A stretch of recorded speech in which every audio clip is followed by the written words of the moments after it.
மிதுனராசிக்கார அன்பர்கள் அனைவருக்கும் எனது அன்பு கலந்த வணக்கங்கள். நான் உங்கள் அஸ்ட்ரோ சின்னதுரை விளிமிசை கூத்தூர் பெரம்பலூர் மாவட்டம்.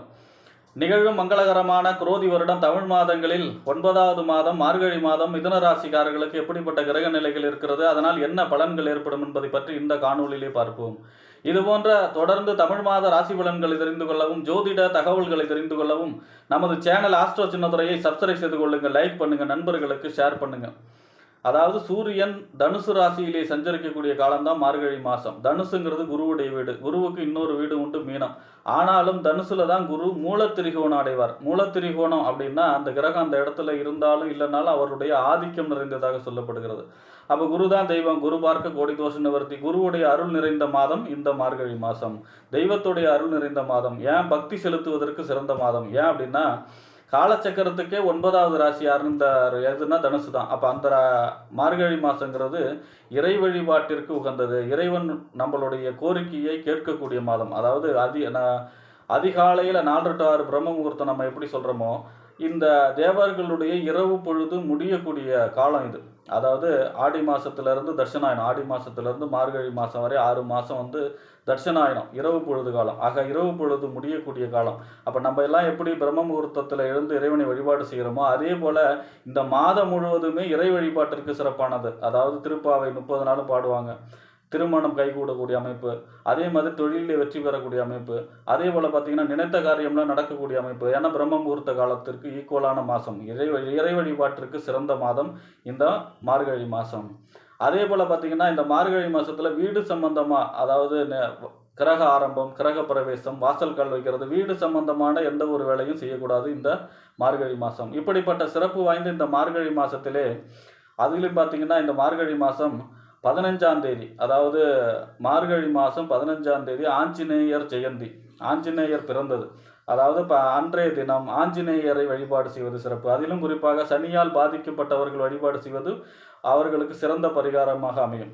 அதே போல் பார்த்திங்கன்னா இந்த மாதம் மார்கழி மாதம் 26ஆம் தேதி வைகுண்ட ஏகாதசி, வைகுண்ட ஏகாதசி அன்று பெருமாள் கோயிலே பரமபத வாசலை கடந்து வாழ்க்கையை சொர்க்கமாக்கக்கூடிய நாள் அது. ஆக அன்றைய தினம் பெருமாள் கோயிலே பரமபத வாசலை கடந்து வாழ்க்கையை சொர்க்கமாக்கிக் கொள்ள வேண்டும். அன்றைய தினம் பெருமாள் வழிபாடு செய்வது சிறப்பு. அடுத்ததாக இந்த மாதம் 29ஆம் தேதி, அதாவது மார்கழி மாதம் 29ஆம் தேதி ஆருத்ரா தரிசனம். அன்றைய தினம் சிவபெருமான் நடராஜரை வழிபாடு செய்வது சிவனுடைய அருளை பெற்றுத் தருவதற்குரிய நாளாக அமையும். ஆக இப்படிப்பட்ட சிறப்பு வாய்ந்த இந்த மார்கழி மாதத்திலே மிதுனராசிக்காரர்களுக்கு உங்கள் ராசிநாதன் புதன் உங்கள் ராசிக்கும் 4ஆம் இடம், வீடு வண்டி வாகனம் மனை தாயார் சொத்து சுகஸ்தானத்துக்கு அதிபதி. அப்போ 1க்கும் 4க்கும் உடைய புதன் 6ஆம் இடத்திலே மறைந்து காணப்படுகிறார். எது வரைக்கும்? 20ஆம் தேதி வரைக்கும். அப்போ 20ஆம் தேதி வரைக்கும் ராசிநாதன் 6ல் மறைகிறார். 6ஆம் இடங்கிறது என்ன? நோய், எதிரி, வம்பு, வழக்கு, கடன். அப்போ தனக்கு நோய், எதிரி, வம்பு, வழக்கு, கடன் வரணும் அப்படிங்கிறது தான் அதனுடைய பலன். ஆனாலும் குரு பார்வை இருக்குது. 7வது பார்வையாக குரு பார்வையில் தான் இருக்கார். கொஞ்சம் கட்டுக்குள்ளே இருக்கும். ஏன்னா குரு வக்கர பார்வையாக பார்க்குறாரு இல்லையா, 7வது பார்வையாக, அதனால் கொஞ்சம் கட்டுக்குள்ளே இருக்கும். ஆனாலும் ஆரோக்கியத்தில் அக்கறை தேவை. கடன் விஷயங்களிலே கவனமாக இருக்க வேண்டும். வண்டி வாகனங்களிலே கவனமாக இருக்க வேண்டும். ஏன்னா 4ஆம் இடத்து அதிபதியும் அவர் தான். அப்போ நிலம் இடம் சம்பந்தமாக ஏதாவது பிரச்சனை வந்தால் அதை அப்படியே போட்டுடணும். 20ஆம் தேதி வரைக்கும் அதை பற்றி பேசக்கூடாது. வண்டி வாகனங்களில் சின்ன சின்ன பழுதுகளை ஏற்படுத்தக்கூடிய அமைப்பு இருக்கிறது. தாயாருடைய ஆரோக்கியத்திலையும் அக்கறை செலுத்த வேண்டும். ஏன்னா 4ஆம் இடத்து அதிபதி 6ல் இருக்கார். இது வரைக்கும் 20ஆம் தேதி வரை வண்டி வாகனங்களில் கவனமாக இருக்கணும். நிலம் இட சம்பந்தமான விஷயங்களில் கவனமாக இருக்கணும். தாயாருடைய ஆரோக்கியத்தில், தன்னுடைய ஆரோக்கியத்திலையும் கவனமாக இருக்கணும். தேவையில்லாத வாக்குவாதங்களை தவிர்க்க வேண்டும் 20ஆம் தேதி வரை. பிறகு உங்கள் ராசிநாதன் 20ஆம் தேதிக்கு பிறகு 7ஆம் இடத்துல செஞ்சிருக்கிறார். 7ஆம் இடம் என்பது கணவன் அல்லது மனைவி ஸ்தானம், நண்பர்கள் ஸ்தானம், கூட்டு தொழில் ஸ்தானம், சமூகம், வாடிக்கையாளர். ஆக நிறைய வாடிக்கையாளர்கள் பெருகும். அதே போல் பார்த்திங்கன்னா இந்த சமூகத்தில் புதிய அறிமுகங்கள் நிறைய ஏற்படும். 4ஆம் அதிபதி 7ல் இருக்காருன்னா அப்போ வீடு வண்டி வாகனம் மூலமாக அனுகூலங்கள், ஆதாயங்கள், நண்பர்கள் மூலமாக அனுகூலங்கள், ஆதாயங்கள், வாழ்க்கை துணை மூலமாக அனுகூலங்கள், ஆதாயங்கள், திருமணம் சம்பந்தமான முயற்சி கைகூடும். ஏன்னா 1ஆம் ராசி அதிபதி போய் 7ல் இருக்காருன்னா திருமணம் சம்பந்தமான முயற்சிகள் கைகூடக்கூடிய அமைப்பு, கணவன் மனைவி ஒற்றுமை, குடும்பத்திலே ஒற்றுமை ஏற்படக்கூடிய அமைப்பெல்லாம் 20ஆம் தேதிக்கு பிறகு சிறப்பாக இருக்கிறது. அது வரைக்கும் கவனமாக இருக்க வேண்டும். ராசிநாதன் புதன் 6லே மறையும் போது நின்ற பெருமாளை வழிபாடு செய்ய வேண்டும். அடுத்ததாக உங்கள் ராசிக்கு 3ஆம் இடத்து அதிபதி, அதாவது முயற்சி ஸ்தானம், இளைய சகோதர ஸ்தானம், வெற்றி ஸ்தானம், ஒப்பந்தம், கையெழுத்து, இதெல்லாம் சொல்லக்கூடிய இடம் 3ஆம் இடம். இந்த 3ஆம் இடத்து அதிபதி யாருன்னா சூரியன்.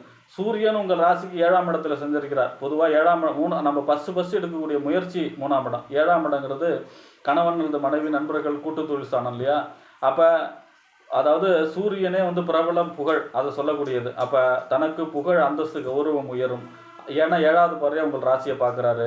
அதோட கூட அரசு சம்பந்தமான அனுகூலங்கள் ஆதாயங்கள், இளைய சகோதர வழி அனுகூலங்கள் ஆதாயங்கள், புதிய அரசு சம்பந்தமான புதிய ஒப்பந்தம் கையெழுத்தெல்லாம் கிடைக்கக்கூடிய அமைப்பு.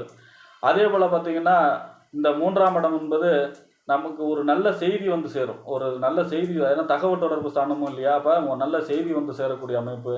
நம்ம ஃபஸ்ட்டு எடுக்கக்கூடிய முயற்சி 3ஆம் இடம். அப்போ நம்ம எடுக்கக்கூடிய முயற்சி முதல் முயற்சியிலேயே வெற்றி பெறக்கூடிய அமைப்பாக இருக்கும். சூரியன் இந்த மாதம் உங்களுக்கு மிக மிக அனுகூலமாக இருக்கிறார்.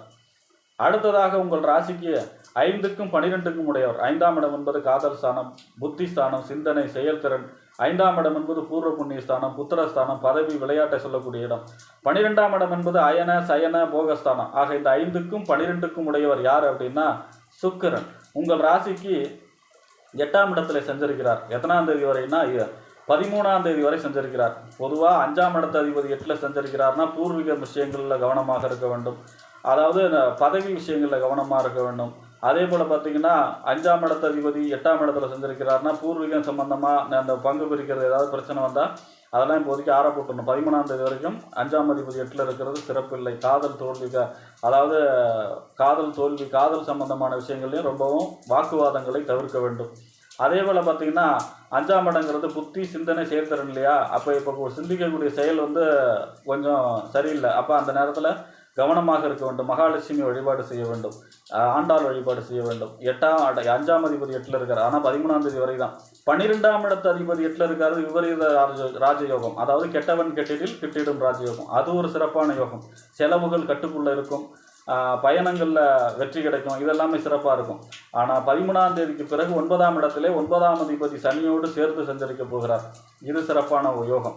ஏன்னா இவருக்கு ஏற்கனவே சுக்கிரன் 5ஆம் இடத்து திரிகோணத்து அதிபதி, இன்னும் மற்றொரு திரிகோணம் 9ல் போய் சஞ்சரிக்கிறார் அப்படின்னா, அதாவது 5ம் 9ம் மிஞ்சும் பொருள் தரும், பாக்கியம் வந்து சேரக்கூடும், அதாவது அதிர்ஷ்டம் துணை புரியும். அதே போல் பார்த்திங்கன்னா 9ஆம் இடங்கிறது தந்தை ஸ்தானம், பாக்கிய ஸ்தானம், உயர்கல்வி ஸ்தானம், தொலைதூர பயணம், இதிலெல்லாம் வெற்றி பெறக்கூடிய அமைப்பு, அதிர்ஷ்டம் கிடைக்கக்கூடிய அமைப்பு. 5ம் 9ம் மிஞ்சும் பொருள் தரும். ஆக பாக்கியங்கள் வந்து சேரும். ஏன்னா முன்பகுதி இந்த மாதமே மிதுன ராசிக்காரர்களை பொறுத்த வரைக்கும் முன்பகுதி சரியில்லை, பிற்பகுதி பிரமாதமான இருக்குது. எந்த ஒரு காரியமும் முற்பகுதியில் ஆரம்பிக்காமல் இருப்பது சிறப்பு, பிற்பகுதியில் ஆரம்பிப்பது வெற்றியை தரக்கூடிய அமைப்பாக மிதுன ராசிக்காரர்களுக்கு அமையும். ஆக சுக்கிரனும் இந்த மாதம் அனுகூலமான பலன்களை தருகிறார். தந்தை வழியில் மட்டும் கொஞ்சம் செலவுகள் இருக்கும், கொஞ்சம் அலைச்சல் திருச்சல் இருக்கும், அவ்வளோதான். மற்றபடி சிறப்பாக இருக்கும் பிற்பகுதியிலே. ஏன்னா 13ஆம் தேதி வரைக்கும் 8ல் இருக்கார் இல்லையா சுக்கிரன், அது வரைக்கும் சரியில்லை. அடுத்ததாக உங்கள் ராசிக்கு 6ஆம் இடம் நோய், எதிரி, வம்பு, வழக்கு, கடன் ஸ்தானத்து அதிபதி 6ஆம் இடத்திற்கும் 11ஆம் இடம் என்று சொல்லக்கூடிய லாபஸ்தானம், மூத்த சகோதர ஸ்தானம், அபிலாசைகள் பூர்த்தியாகக்கூடிய இடம், நெருங்கிய நட்பு வட்டாரங்களை சொல்லக்கூடிய இடம். இந்த 6க்கும் 11க்கும் கூடியவர் யாருன்னா செவ்வாய். உங்கள் ராசிக்கு 2ஆம் இடத்திலே இருக்கிறார். வாக்கு, தனம், குடும்பஸ்தானம், வருமான ஸ்தானத்தில் இருக்கார்.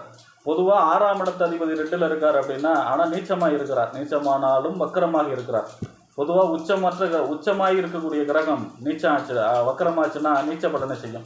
நீச்சமாகி இருக்கக்கூடிய கிரகம் வக்கரமானா அது உச்ச பலனை செய்யும். அப்போ செவ்வாய் வலுவான நிலையில் 2ஆம் இடத்துல இருக்கிறார். செவ்வாய் தான் உத்தியோக காரகன். 6ஆம் இடம் உத்தியோகஸ்தானம். அப்போ உத்தியோகஸ்தானம் அதிபதி 2ஆம் இடத்துல இருக்கிறாங்கன்னா உத்தியோகம் கிடைக்கக்கூடிய அமைப்பு, நல்ல வேலை, நல்ல சம்பளம் கிடைக்கக்கூடிய அமைப்பு, அதன் மூலமாக வருமானம் பெறக்கூடிய அமைப்பு மிகச்சிறப்பாக இருக்குது. ஆனாலும் குடும்பத்தின் உறுப்பினர்களிடம் கொஞ்சம் வாக்குவாதத்தை தவிர்க்க வேண்டும். ஏன்னா எதிரி ஸ்தானமும் 6ஆம் இடம், அவர் போய் 2ல் இருக்காருன்னா குடும்பத்தில் வாக்குவாதத்தை தவிர்க்க வேண்டும். 11ஆம் இடத்து அதிபதி 2ல் இருக்காருன்னா, லாபஸ்தான அதிபதி 2ல் இருக்காருன்னா குடும்பத்தில் சுப நிகழ்ச்சிகள், லாபம், எதை தொட்டாலும் லாபம், நினைத்த காரியம் நடக்கக்கூடிய அமைப்பு, இயந்திரங்கள் மூலமாக வருமானம், நிலம் இட சம்பந்தம் மூலமாக வருமானம், அது சம்பந்தமாக ஆதாயங்கள், அனுகூலங்கள் பெறக்கூடிய அமைப்பெல்லாம் செவ்வாயும் அனுகூலமான பலன்களையே இந்த மாதம் முழுவதும் தர இருக்கிறார்.